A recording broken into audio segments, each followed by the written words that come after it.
So in this video we're going to look at organic chemistry, and we're specifically going to look at chloroalkanes. So our learning intention is to explore the structure, nomenclature and properties of tetrahedral carbons such as chloroalkanes and alcohols.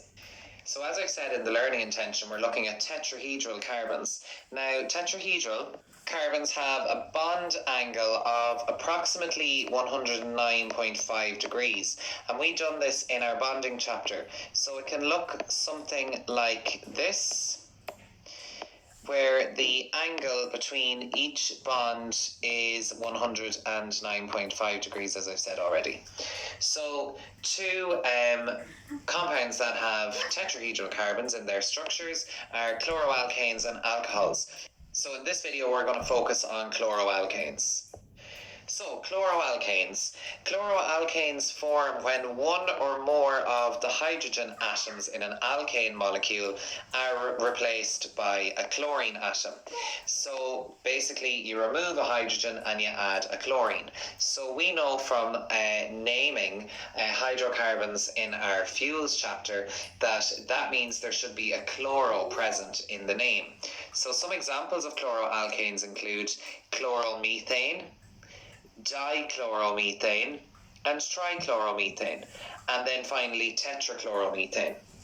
So these obviously all are based on methane, so they all have one carbon in their carbon chain, and then each time, as you can see as we go down along, we lose a H and we gain a chlorine.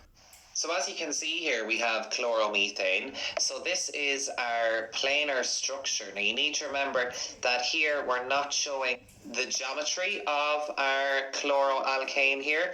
It's this structure here that shows our geometry of a bond angle of 109.5.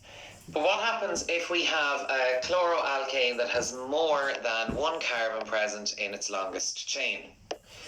To name those with longer carbon chains, we can follow a set of steps, and it's very similar to the steps you would have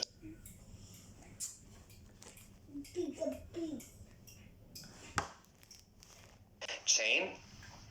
You number the carbon chain starting from the end that gives the chlorine the lowest possible number. You indicate the position of the chlorine, and then you assemble the name. So these steps are very similar to what we would have done in fuels. So let's have an example. So let's try and name this chloroalkane that we have here. So step one is to identify your longest carbon chain. So I can see here that my longest carbon chain is 1, 2, 3. So there's 3 carbons in my longest carbon chain. So I know that it's going to be propane. And I know that the ending is ANE because we're dealing with chloroalkanes. Next, I need to number the carbon chain such that I give my chlorine substituents the lowest possible number. So there's 2 possible ways you could number this carbon chain: 1, 2, 3, or 1, 2, 3. Now, it's evidently very clear here at the top that it's this top row of numbers 1, 2, 3 that we use to number our carbon chain, because there is a chlorine here on 1 and there's 2 chlorines on 2. So I'm just going to rub out those. The next thing to do is to indicate the positions of your chlorines in your chain. So I know that I have a chlorine on position 1, position 2 and position 2. So now I am able to assemble my name. It's 1, 2, 2, trichloro, the tri coming from the 3 chloros that there is, 1, 2, 3, trichloropropane. And that's an example of how to label or name a chloroalkane with more than one carbon in its longest chain. Now let's look at some physical properties of chloroalkanes.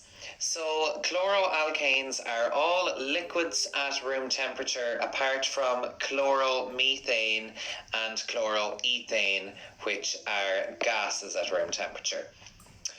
Chloroalkanes have a boiling point that is higher than their corresponding alkanes, and this is because of the polar carbon chlorine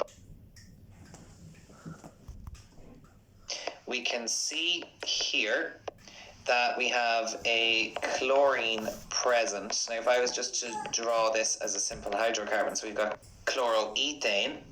So as we can see here, this hydrogen has been replaced by a chlorine, and it's this replacement and the formation of the carbon-chlorine bond that causes the boiling point of our chloroalkane to be higher than the corresponding alkane. Chloroalkanes are insoluble in water or not soluble in water, but they are soluble in non-polar solvents, and an example of a non-polar solvent is cyclohexane. So uses of chloroalkanes. They are mainly useful as solvents, and that's due to their lack of polarity. So for example, chloroalkanes are used for removing grease and oil from machinery, but they're also used for ourselves for removing oil from clothes in a dry cleaning process. So that's how chloroalkanes are useful to us in society. So that's it for this video. Have a read over the learning intentions to make sure you understand everything we've gone through.